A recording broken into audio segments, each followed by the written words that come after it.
The night Alexander Hale was supposed to announce his engagement, the whole city was watching. His mother had chosen the ballroom. The grand hall at the Carrington estate, chandeliers blazing since 6 o'clock. His father had chosen the guest list, senators, bank chairmen, 3 society columnists with notebooks already half full. His family had chosen the bride.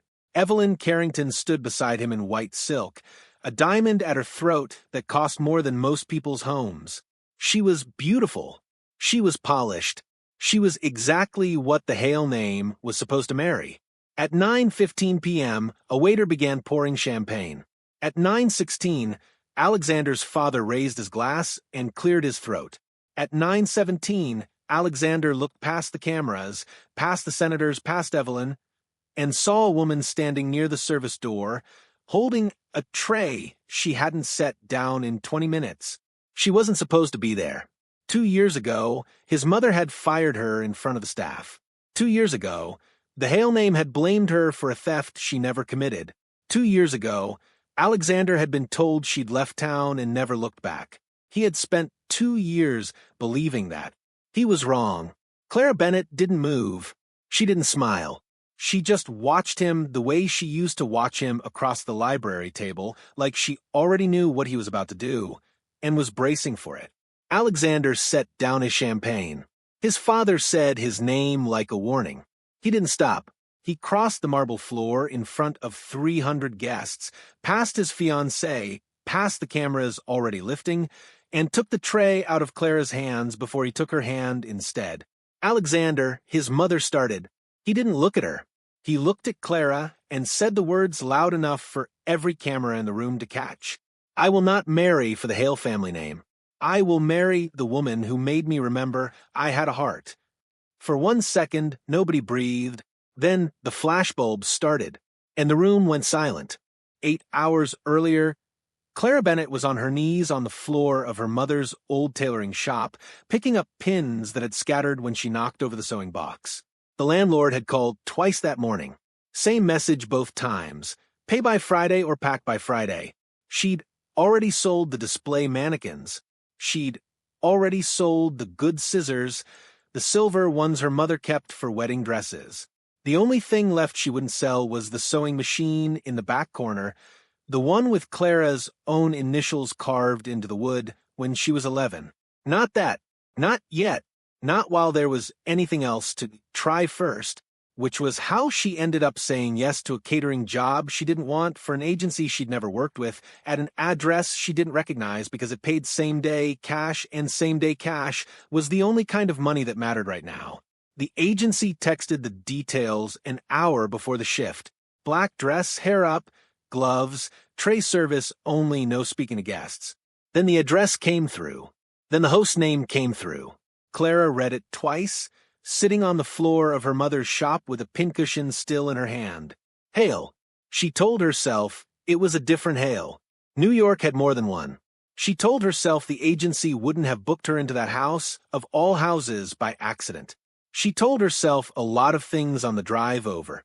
None of them were true. She recognized the gates before the car had fully pulled up the drive. She recognized the fountain. She recognized, with a feeling like the floor tilting underneath her, the exact window of the library where she used to sit after closing 2 years and a different life ago. She almost told the driver to turn around. She didn't. She needed the money more than she needed to avoid her own past.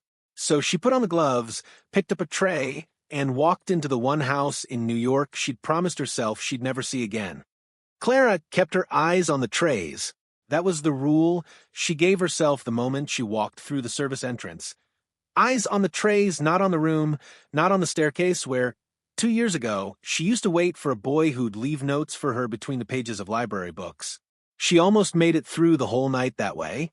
She was 3 feet from the service door, tray balanced, ready to disappear back into the kitchen, when she felt the room shift behind her, not loud, just a change in the air, the way a room changes when 300 people all turn toward the same thing at once.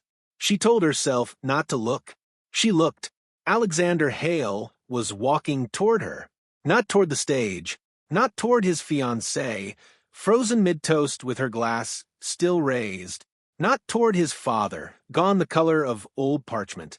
Toward her, across the marble floor, past the cameras, past 2 years of silence, like none of it had ever happened. She had exactly enough time to think this is a mistake before he reached her, took the tray out of her hands, and said the words that would be on every gossip page in the city by morning. She didn't hear cheering. She heard a champagne flute drop somewhere near the stage. She heard his mother's voice, low and precise, cutting through the silence like she'd rehearsed it for exactly this moment. "You will regret this by morning. Both of you." Clara had heard that voice before. 2 years ago, it told her to pack her things and be gone by sunrise, or the police would be called about something she hadn't done. She remembered every word of it. She believed it then. She believed it now. The cameras kept flashing.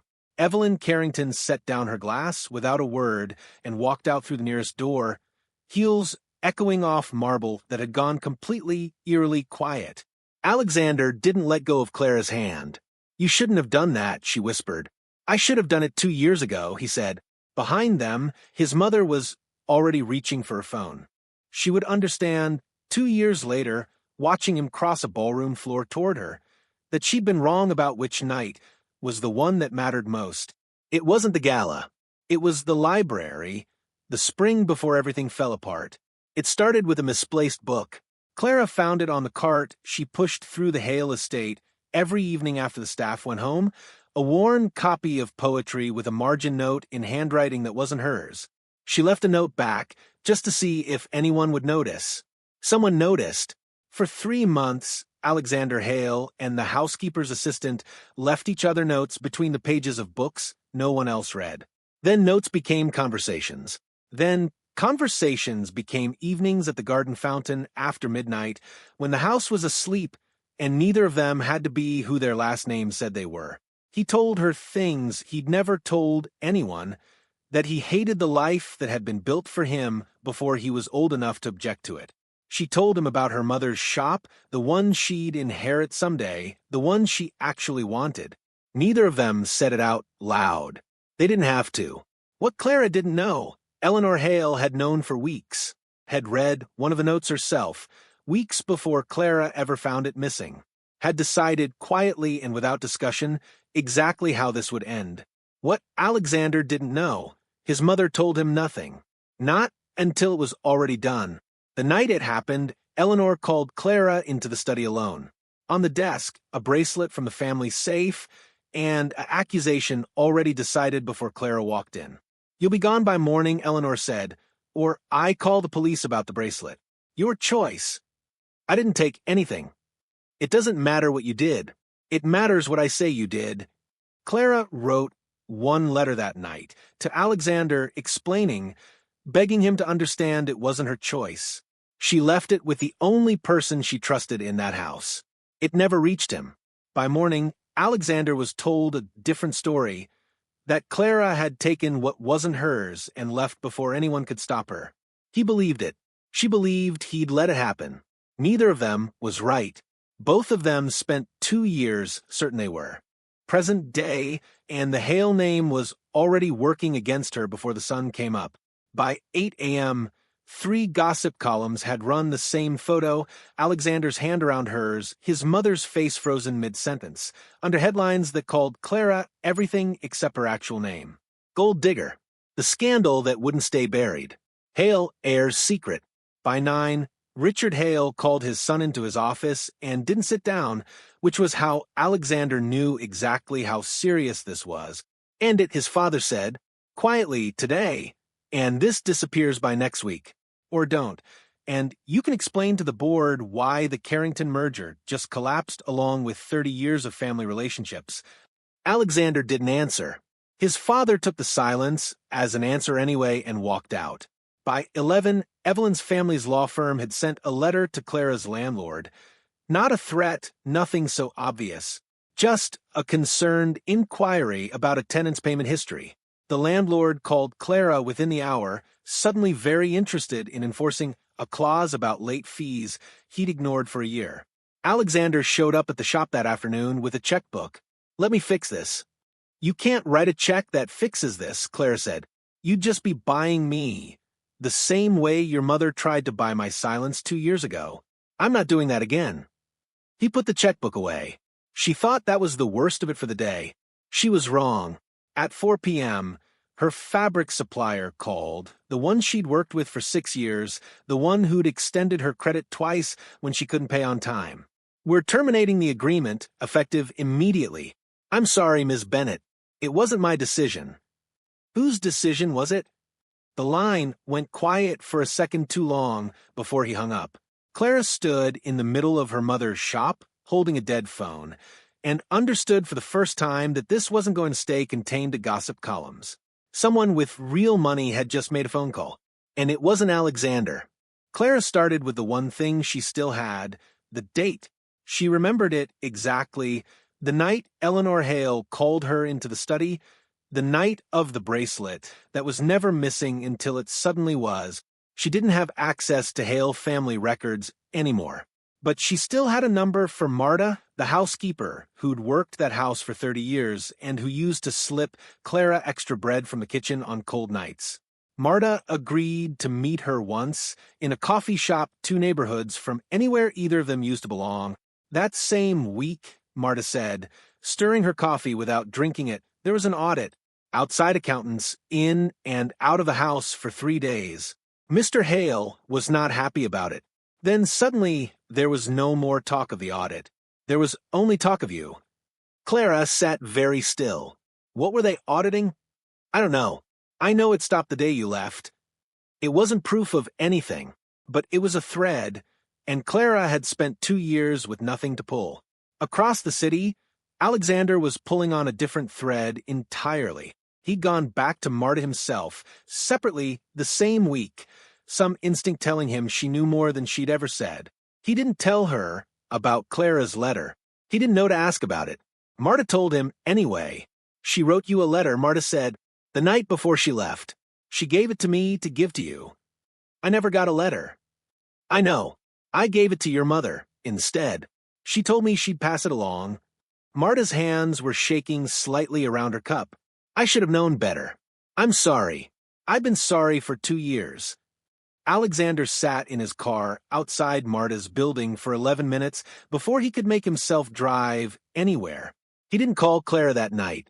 He told himself it was because he needed to find the letter first, needed proof before he said anything that couldn't be unsaid. That wasn't the whole reason. The whole reason was that he didn't yet know how to tell her his mother had buried her one chance to explain herself, without also telling her that he hadn't tried hard enough 2 years ago to look for the explanation himself. Clara found out about the letter before Alexander found the nerve to tell her. Marta called her the same week. Guilt, it turned out, didn't stay contained to one conversation. I should have told you sooner, Marta said. He has it now. Or he knows it exists.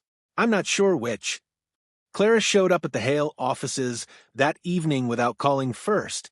She found Alexander in his office. The letter, her letter, the one she'd written at 19 with her hands shaking, the one that had her whole heart folded into 3 paragraphs sitting on his desk, still sealed. He hadn't even opened it yet. You've had this for days, she said. I wanted to give it to you first. I didn't think it was mine to read. That's not what I asked. Her voice was very quiet, which was worse than shouting. I asked why it took 2 years and a stranger's guilty conscience for either of us to find out the truth. Where were you, Alexander? While I was packing a bag in the rain, being told you wanted me gone. Where were you? I was told you stole from us and ran.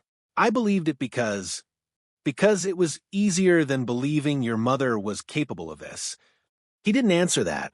He couldn't because it was true. I spent 2 years, Clara said, thinking the boy from the library let his mother erase me and didn't even ask why. Do you understand what that did to me? I didn't just lose you. I lost the version of you I thought existed. I was lied to too.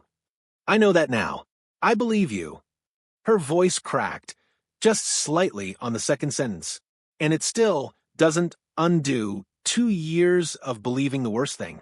You being lied to doesn't give me back what it cost me to think you let it happen. Clara, I need you to not say my name right now. She left the letter on his desk, unopened. She didn't take it. She told herself It was because it didn't matter anymore what it said. That wasn't the whole reason either. She walked out before he could find anything true enough to make her stay. The thread Marta gave Clara led somewhere she didn't expect, not to her own case, but past it into ledgers she'd seen once 2 years ago and never understood until now. The night before she was sent away, she dusted the study and glimpsed a stack of papers on Richard Hale's desk, a name she didn't recognize repeated across a dozen pages. Ashbourne Holdings. She hadn't thought about it since. She had no reason to. She had a reason now.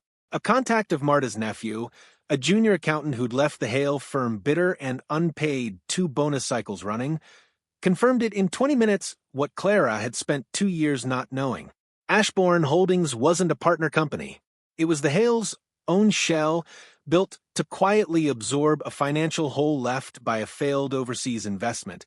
A hole the Carrington merger was designed to cover before anyone outside the family noticed it existed.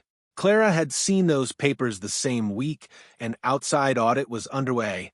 She hadn't understood what she was looking at. Eleanor Hale couldn't take that risk. The theft was never about a bracelet. It was about a witness who didn't yet know she was one. Alexander confronted his mother that night, the ledger printouts in his hand. You destroyed her over paperwork she couldn't even read. I protected this family, Eleanor said, not flinching. You'll understand that eventually when you're the one responsible for keeping it standing. She was 19, and I was protecting 40 years of everything your grandfather built. You'll forgive me for not weighing those equally. I won't, Alexander said. Not this time. His mother's expression didn't change, but something in the room did. The board convened on schedule, unaware anything had shifted. Richard Hale opened with the merger timeline. Evelyn's father nodded along, already counting a victory that hadn't happened yet. Alexander stood before the vote. He set 2 things on the table. The first was a folder, the Ashbourne documents copied, dated undeniable. He let it sit there a full 10 seconds before anyone reached for it. The second was the letter, still sealed. Clara's name on the front in handwriting 19 years old. 2 years ago, Alexander said, this company manufactured a theft accusation to remove a witness to financial fraud. The witness was a 19-year-old housekeeper's assistant. My mother orchestrated it. My father knew enough to look away. Richard Hale's face went the color of old parchment for the second time in 2 weeks. This merger, Alexander continued, isn't a partnership. It's a cover-up wearing a tuxedo. I won't sign it. And I won't sit on a board that already has. Alexander. His father's voice had no warning left in it, only warning's absence. Think about what you're giving up. I have. He took off the ring, the one every Hale heir wore from 21 onward, the one that meant something at every door in the city, and set it down beside the folder. No one in the room said anything as he walked out. The silence wasn't the same kind as the ballrooms. This one had nowhere left to perform for. It was raining when he found her, the way it had been raining the first time he ever saw her. Younger, neither of them anyone yet, just a boy with a misplaced book and a girl who left a note in the margin. Clara was outside her mother's shop in the same worn coat she'd had for 3 winters, watching an electrician on a ladder fix the sign that had gone dark months ago. I lost an empire today, Alexander said. She looked at him for a long moment, not soft, not yet, but no longer closed either. No, she said. You finally walked out of one. He didn't ask to come back into her life that night. He'd learned, finally, that some things have to be earned in daylight, not declared in the rain. 2 weeks later, the sign came back on. Bennett and daughter, tailoring, in her mother's original lettering, restored exactly as it had been. Underneath, where a quiet lien from a shell company called Ashbourne Holdings had sat unnoticed for 3 years, there was nothing now. No hidden name on the paperwork. No leverage left for anyone to pull. Just her name. Just her shop. Just the truth. Finally catching up to where it always should have been. If this story got you, tell me which scene actually broke you. The letter sitting unopened on his desk, or the ring hitting the table in front of the whole board. One of those hit harder than the other, and I want to know which. Drop it in the comments. Subscribe if you want the next one before anyone else sees it. This channel runs on stories exactly like this, and the next one's already in the works.